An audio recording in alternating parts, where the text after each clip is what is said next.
What's going on, everybody? Welcome back to another episode of OBS Plays. This is the first round, first game of the Black-White Allies deck I drafted. I've already mulled to 5. I don't have what I mulled on camera. Sorry, it was all lands or not lands. Really wasn't too much of an option. So you saw the hand that I kept there. It's a couple of early drops and some lands. Very, very good for what my deck wants to do. Basically, the first turn vampiric rites is about to come down right here.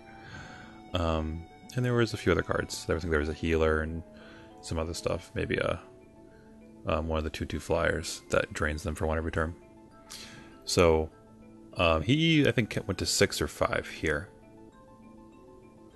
He starts with an Evolving Wilds. So I'm happy that he's not going to run me over immediately.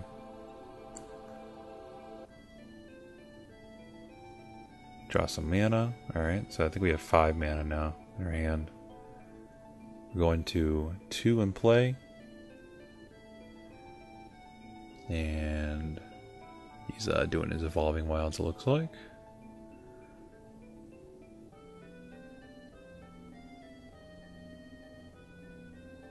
So we'll see how long it takes me to actually make a play. Oh no, he plays the core play whirl. And focusing is not working very well, looks like. That's the 2/2/1 ally who gives first strike when you play allies. You guys know what the card does. Alright, so I slammed down this Drana's Emissary, and just kind of where the game gets moving, basically. He has to deal with it, or it's going to eventually drain him out, and with the flying damage, it should be enough to, start the progression of him losing. And I kind of want to keep Vampiric Rites up. I'm enjoying... I should have been talking about that card since I played it. Basically, like, it's going to protect your guys. Like, you're going to keep the mana up on it when you feel like you can, and keep them... Like, if they get spot removal, you're going to sacrifice them and draw cards. And you're also going to sometimes do that with tokens or jump blockers or what have you, and get value and draw cards and gain life. And trigger your life triggers on your vampires, which there's 2 or 3 cards to do that. So, I'm not sure what I got in the hand there. I think it's a few sacrifice things, a healer or something like that. I think he's tanking. I'm not sure. Maybe it's me. Kind of hard to see from this angle. Alright, so there's an assassin. We were just talking about that. So, one of the cards that you gain life and he becomes a 2/3 death touch. Or gains death touch, and he has a 2/3 for 3 normally. So he just runs him in there. He doesn't care. He's like going for broke here, and I'm like, well, I'm not gonna just block when I don't have mana for Vampiric Rites. But next turn, if I do, decide I want to block, then I can. And he has a trick. I can sacrifice and negate his value of his trick, basically. And we're doing fine. Like, I'm going to gain life off the sacrifice. I'm draining him every turn. I'm not in a position where I need to block at all, obviously. There's one of our sacrifice guys. The 2/1 for 2, and you sacrifice him and you get a Scion. Wow, I think you get a Scion after that. That's actually pretty good, now that I think about it. And I'm just going to pack him here with Drana's Emissary and sit on the Assassin. I could almost even attack here with Assassin and just make him, just make him deal with the life difference. But here he goes again, just keep attacking. And so now what is he representing? He's like attacking into my 2/3 and my Vampiric Rites at the same time with mana up. So he gives this guy first strike. And so he did have the trick, so obviously didn't want to block last turn. And I'm like, alright, well, I'm just going to sacrifice my guy to Vampiric Rites. Gain a life, draw a card. And he's going to not deal any damage, basically. He loses the plus 3/0. I don't take any damage. In fact, I gain 1 life. And I lose my guy in play, yes, but I draw a card. So, I'm up 1 card. I'm down a little bit of tempo, but not really. If you think about the life difference, I just,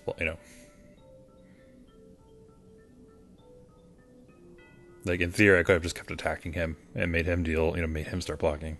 But I think that was fine. I like to use my cards in play. And there's a Night Watch. I just tap out 5 mana for that. I'm like, bam. It's 4/5. This card has been... this is the draft I first played this, actually. And it was surprisingly good. Like, again, I was playing it over the 3/3 Flying Vigilance. And my other vampire just got sheer dropped, it looks like. So, even though it's flying, it still falls off a cliff, apparently. But yeah, Night Watch being a 4/5 for 5, and then sometimes flying, makes it a dragon, basically. Like, it makes it, like, when you're ready to kill them, it's super good, and if you can give it flying on the block, like, that is extremely versatile. You can't do that very reliably, but with the Emissary, they're always flying on the attack, so you're just kind of just jumping over them and hitting them in the face for 4 every turn with that card. Like, it's very good. Right now I'm just going on the ground, and he is already into jump mode. He's played 1 creature this game, so he might have mulled the 5 with me. This deck was pretty devastating. I played like the 2/1. I think that's the 1/1 ally as well. That might be the healer. I can't see quite perfectly. Yeah, it looks like the Colossal Healer and then the 1/1. So he's basically just kind of fumbling, and he's not going to get much coming down here. Aggressive 2-mana creature, not going to do it on turn 6. So just going to play some mana, probably turn my card sideways and call it a day here. But yeah, it's just the power, like the power of mulliganing. And I did remember to scry too. I remember watching the replay of this, and I heard myself talking about it. Just make it like mulliganing to 5 with the scry is actually okay, because like as long as your pack is powerful and you have synergies, and it's better than just stumbling and having a really awkward hand. And I mulliganed twice. I'm sorry that we don't have what it was, but I assure you it wasn't good. And like you see this engine just like starting to work, like kind of starting with the vampiric rites and really any creature, where I'm just kind of see me just like turning the dice over and taking his life down. If you guys couldn't tell the dice on the right side, or his total and my total, the red dice usually represent like the 10s, but he's at 7 right now and I'm at 23. That's how that works.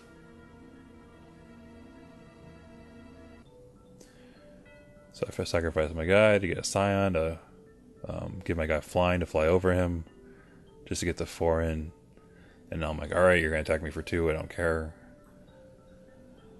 I tap with my 4/5, and I think I just kind of like sandbag this for a second, and I'm like, oh my god, Brood Butcher.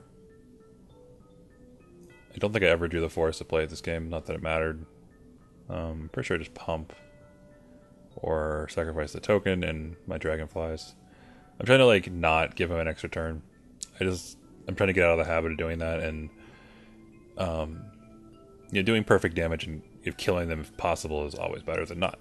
So it's like, how can I can sacrifice this and get drain 1 here and blah blah blah blah blah, and like I'm just kind of counting it and seeing what I can do.